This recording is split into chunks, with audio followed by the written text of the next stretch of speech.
É um assunto que já não é mais tabu. Falamos muito sobre isso e sobre o quanto ele pode ser nocivo. Mas é algo que ainda acontece, infelizmente. As marcas são profundas e não ficam só na infância ou adolescência. Muitas vítimas relatam que carregam traumas até a vida adulta. Traumas que muitas vezes influenciam no comportamento, inclusive. Dificuldade para se relacionar, para trabalhar, para manter a saúde mental. E olha que preocupante, 23% da população brasileira declarou ter sofrido bullying em algum momento da vida, segundo o levantamento do IBGE. Como esse tipo de violência geralmente inicia na escola, é lá que ele precisa ser combatido. E nessa reportagem que você vai ver agora, nós conversamos com pais de crianças vítimas de bullying, com adultos que ainda sofrem as marcas da violência e também visitamos uma escola aqui em Curitiba que trabalha fortemente para evitar esses comportamentos e para conscientizar os pequenos. Características físicas e psicológicas de uma pessoa não deveriam ser motivo de chacota. Mas na escola, muitas vezes os coleguinhas são cruéis. O meu filho é acima do peso, é relacionado à forma dele, chamam ele de baleia. Ele é do espectro autista, então ficam fazendo algumas referências a isso. Ele não é chamado, por exemplo, para fazer trabalho em equipe na escola, ele é isolado. Apesar das constantes reclamações à diretoria da escola, os ataques ao filho continuam. O garoto, de 13 anos, questiona a mãe do porquê de tanto ódio. Ele questiona muitas vezes quando entra no carro, quando sai da escola ele entra, por que as pessoas não gostam de mim? Por que eu não tenho amigos? Por que eles fazem isso comigo?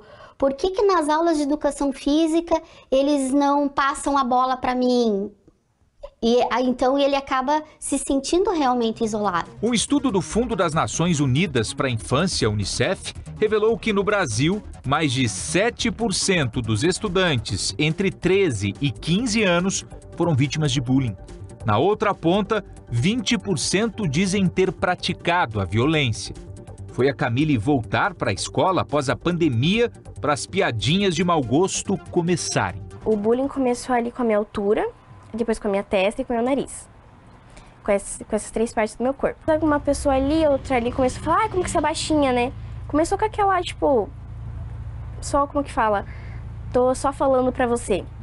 Aí começou daí todo mundo a falar junto. A família da vítima de bullying sofre junto. Eu me senti arrasado, né, e impotente, porque, na verdade, a vontade era não levá-la.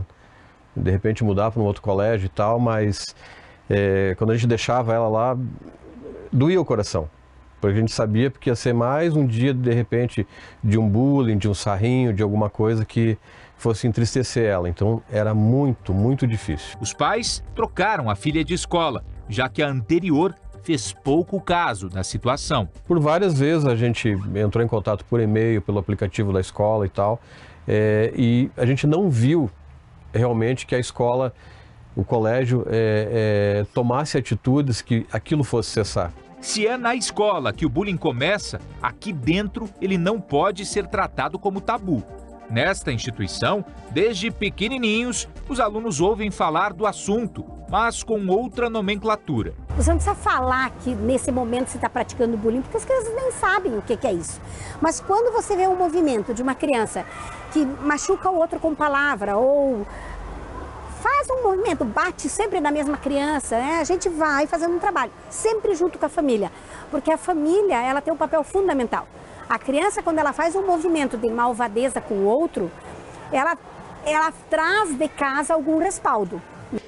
Não teve jeito. Eu tive que tirar o meu tênis para conhecer a tal da sala do diálogo que todo mundo fala. Olha só quanta gente que está aqui assim como eu, sem o calçado, que veio para cá para conversar com a diretora. Né, dona Luana, o que aconteceu? O que você veio fazer aqui? Às vezes eu só vim com a turma mesmo, porque tinha trabalho, daí a gente, ou às vezes tem um momento com a Cris, que a gente vai conversar sobre a sala, o que está acontecendo. E você já veio, já conversou e te ajudou essa conversa? Você está nesse ambiente aqui isolado, conversar com a professora, expor os seus problemas? Você acha que é legal E essa ferramenta que a escola disponibiliza para vocês? Sim, é bem importante porque daí a escola sabe os nossos problemas que a gente tem e ela pode nos ajudar. No início dos anos 2000, pouco se falava de bullying. Os ataques, a cor da pele e a orientação sexual deste rapaz começaram na 7ª série. Ele me xingava de bichinha, mulherzinha, e teve um episódio que foi um trabalho na escola, onde a professora fez uma montagem que a gente tinha que fazer, enviar cartas para o colega. E eram anônimos essas cartas. A gente tinha que recortar palavras de revista, imagens de revistas e colar. Como eu era uma pessoa que era muito retraída por causa já do bullying, eu não tinha muitas amizades ali, eu achava que eu não ia receber uma carta. E eu acabei recebendo uma carta.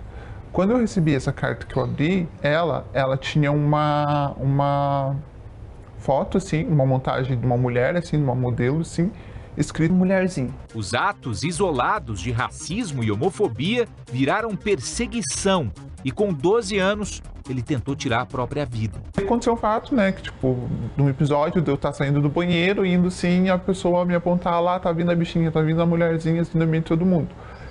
Nesse ponto, eu cheguei em casa, e naquele dia, à noite, eu decidi que eu queria acabar com a minha vida, que eu não queria mais viver. Só que aquilo ali, ele acabou não tirando a minha vida, né? Eu fiquei a noite inteira, assim, passando mal, não chamei, assim, até meus pais, assim, porque na verdade eu queria mesmo acabar com a minha vida naquele momento, né?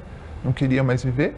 Só que eu acabei tendo a sorte do livramento de eu não ter morrido, né? Já adulto, voltou a ser vítima desse tipo de violência no trabalho.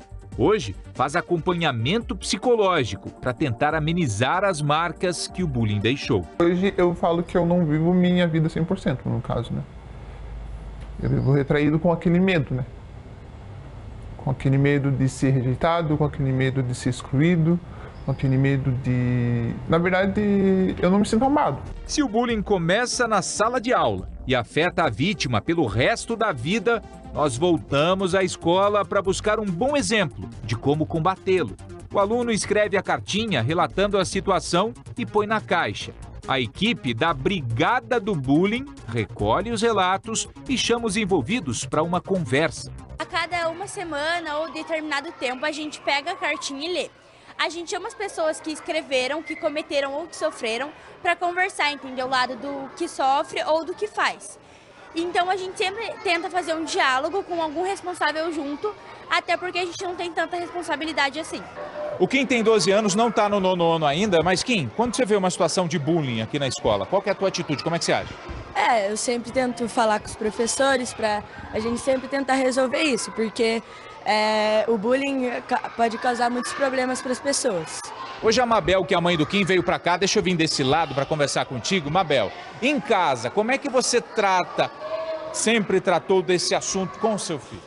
Por eu ser psicóloga também, então esse é um assunto que vem recorrente nos meus atendimentos e na vida. Então o Kim é preparado para tem consciência sobre o que acontece e a escola colabora com isso, né? Trazendo os danos que é praticar bullying com alguém ou mesmo se ele recebe o bullying.